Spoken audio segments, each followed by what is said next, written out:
Yo, what's up guys? So we're here to showcase off and give you guys some gameplay of the new boot up gadgets build. We're also using some of the infinite tracks because they have a lot of synergy with the whole machines.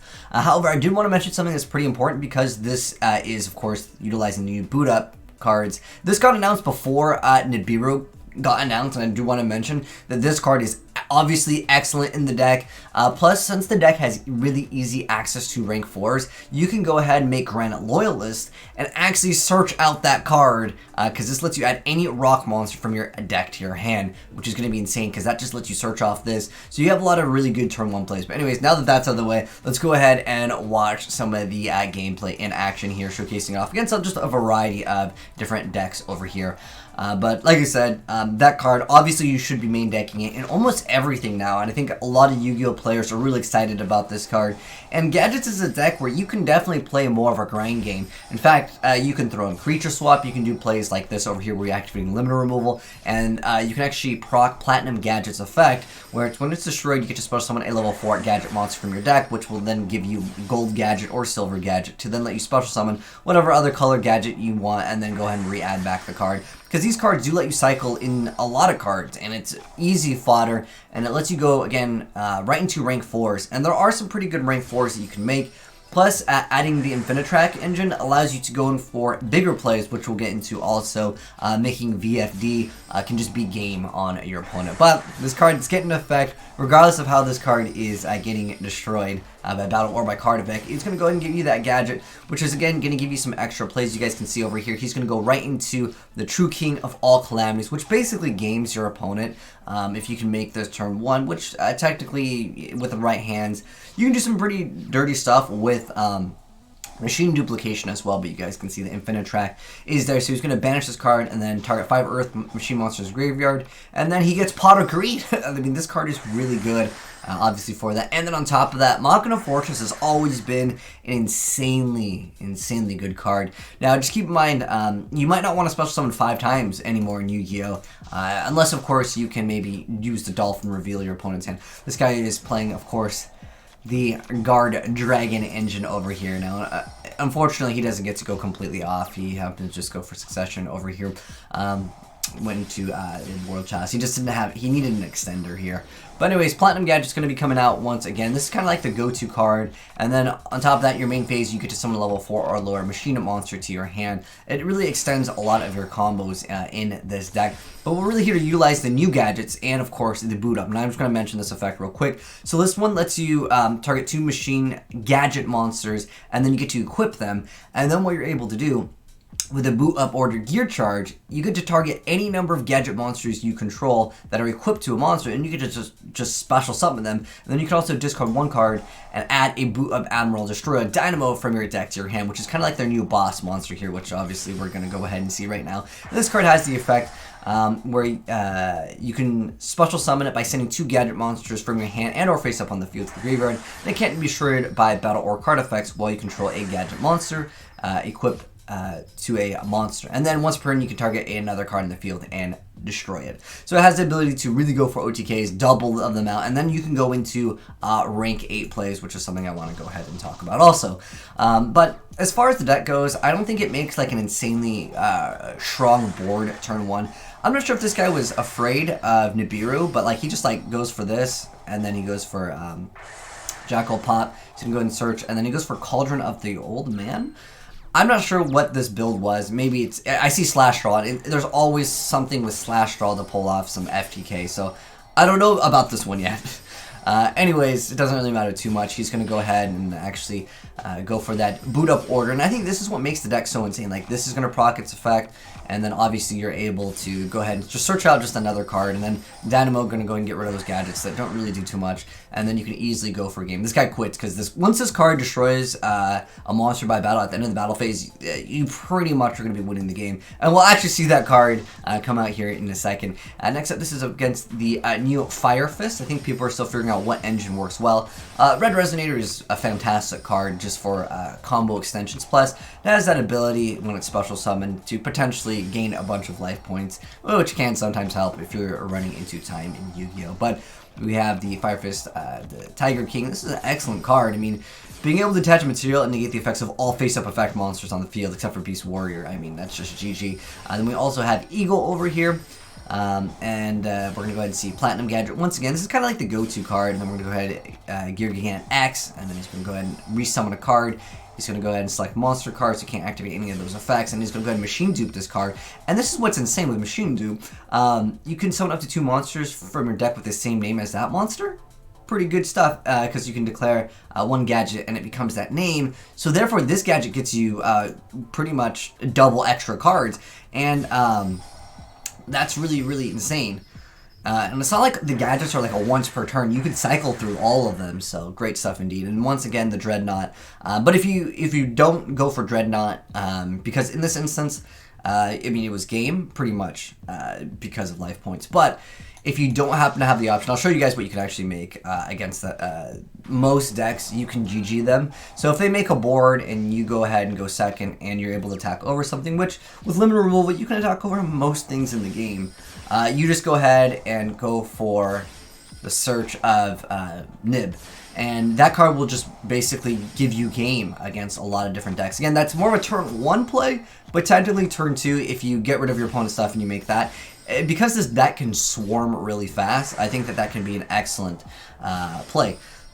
But you're going to make the Super Quantal Mech King Great Magus, and then as a quick effect, you attach a material and you can just shuffle 1 card. So he already got a +1, then he's going to have another plus off of this. And then on top of that, if you happen to use more material for this, you can technically have that effect where it's unaffected by card effects, except for Super Quantals. But anyways, let me go and give you guys the deck profile for this, and I also want to just kind of talk about the boot up for a second here. Boot dash up. So there is one card that we didn't get to show off, which is the Boot Up Order Gear Force, but it's when any player's monster declares an attack and all monsters you control are face-up machine monsters, minimum 1. You can destroy attack-based monsters your opponent controls up to the number of machine monsters you control. It does technically say when any player's monsters can attack, so basically you can have a bunch of small monsters, declare the attack, and then just pop everything, which can technically be good. But for the most part, I think with, technically you can run triple limiter removal in the TCG here. I mean, this card's insane. You can OTK quite fast in the deck already. It just seems like it's kind of a redundant card, considering the gadgets will be getting their effects anyways, even if they're destroyed. I think limit removal just kind of outclasses this card. I'm not really sure, honestly, why this card was designed. And there's also another a boot up card, the Dread Dynamo. While you control a gadget monster, this card gains 2,000 attack. It's really not that relevant, but for the most part, the more relevant cards are, of course, Destroyer, Dynamo. Being able to get out 2 of them can be pretty dirty. Again, you can go into rank 8 plays, and then with Infinitrax, you have access to, of course, VFD, which can game your opponent if you can make that turn 1 as well. But like I said, the most important card that was not shown off in the video, and like I said, it's because, well, it came out at like pretty much like right after we just got the gameplay here. But Granite Loyalist, again, just make that instead of this most of the time, unless of course you can go for a game. I mean, sometimes this card can be better, but for the most part, if you have like a board of like 4 or 5 monsters, your opponent's gonna need a special summon a lot of times to deal with it, unless of course they're running like Dark Hole. Yeah, this card, obviously, it's an excellent card for the archetype. Too bad it wasn't machine, but then it wouldn't be searchable, but like this whole deck is based off machines. Anyways, so onwards with the deck profile. So first off, we have 1 copy of the Infinitrax Tunneler.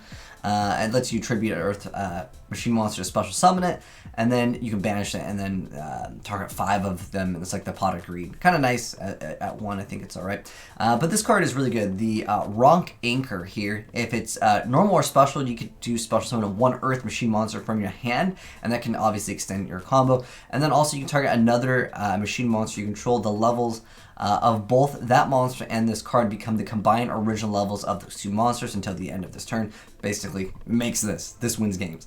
And then also we have Gold Gadget, Silver Gadget. All pretty much both of these going to be at 3. These are like the go-to like openers. And then you have 2/2/2.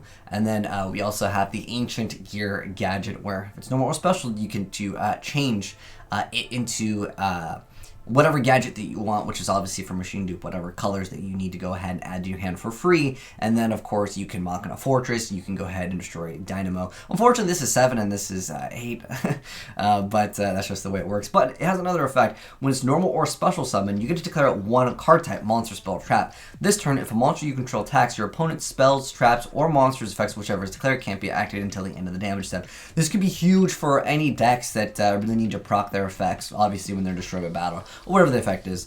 Machina Fortress, this card, dude, I've complained about this card back in the day. I mean, the card still is pretty good, because you can discard itself, and that's the most important thing I wanted to mention with Machina Fortress, is you can discard himself as one of the cards. So basically this, and literally any Earth monster, or I'm sorry, was it Machine? It's, yeah, I'm sorry, Machine monsters, which are 8 or more, which this could be an easy target. If you wanted to, maybe you can bump this up to 3 if you really want to turbo the engine out here.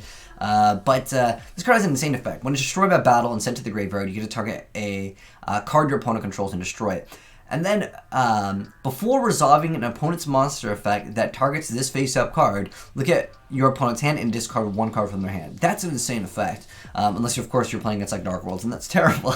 And then we have 2/2 here. I think also Impermanence could be a fantastic card to kind of deal with some of the problematic stuff. And because the deck has a lot of good discard fodder, and you're not locked into any specific thing with this build. I know that there's another build with the Augur, and you can run other things, and you can make it more of a Yugioh build. But this is the boot up build because this card is absolutely insane gear change. But you can definitely run Super Poly if you want to. And then we got Reborn, and then 2 copies of Limiter, and then 3 copies of Urgent Schedule, just special summon and 1 from the deck. And then we have Machine Dupe, insanely good card, of course, with the boot up Corporal Command Dynamo, as well as, of course, your Ancient Gear Gadget. And then we have 2 copies of Destroyer Dynamo, which is the new boss monsters for like the gadgets, essentially. And then, of course, Gear Change, which lets you special summon. Let's just search out this card. This card is insane. But maybe you can clog up. I don't know. Originally, he did have it at 3. But yo, shout out to my boy Chad for hooking me up with these plays here. And then for the extra deck, of course, Great Magus for, of course, your number 27. Then we have Gustav Max. We have Earthshaker, All Calamities. Number 38, the Heavy Armored Train Iron Wolf. We didn't see this card. Like I said, definitely add this card in if you're going first, like, and you don't really know what to go for. There were times where he made Platinum Gadget basically go to another stuff, just so he can cycle through his deck a little bit faster, and then obviously you can proc the effects of this. And then you fill up also the graveyard for your gear change later down the line with the Command Dynamo. Anyways, yeah, Gear Gigant X. Number 27, number 41, Platinum Gadget, really important card, and then Unicorn, Cerberus, you can throw Phoenix in there. Like I said, more importantly, I would probably put 2 of these in here and max out on these, because, I mean, if you want to, I mean, that can search it quite fast, but the thing is like, going second, if your opponent opens up with an Insane Born, you just don't have this. Like, sometimes it's just, you just lose, but that's just the way Yu-Gi-Oh goes. This card is insane. But anyways, thanks for watching, guys. Hope you enjoyed the video. If you did, drop a like on it. If you're new here, hit the subscribe button, turn on that bell so you don't miss out on new Yu-Gi-Oh gameplays of newer cards. And thanks for sending the replays once again, Chad. And if you guys want to send in some other replays of anything new, feel free to do azneyesreplays@gmail.com attached to their YRP file. But thanks for watching, guys, and peace.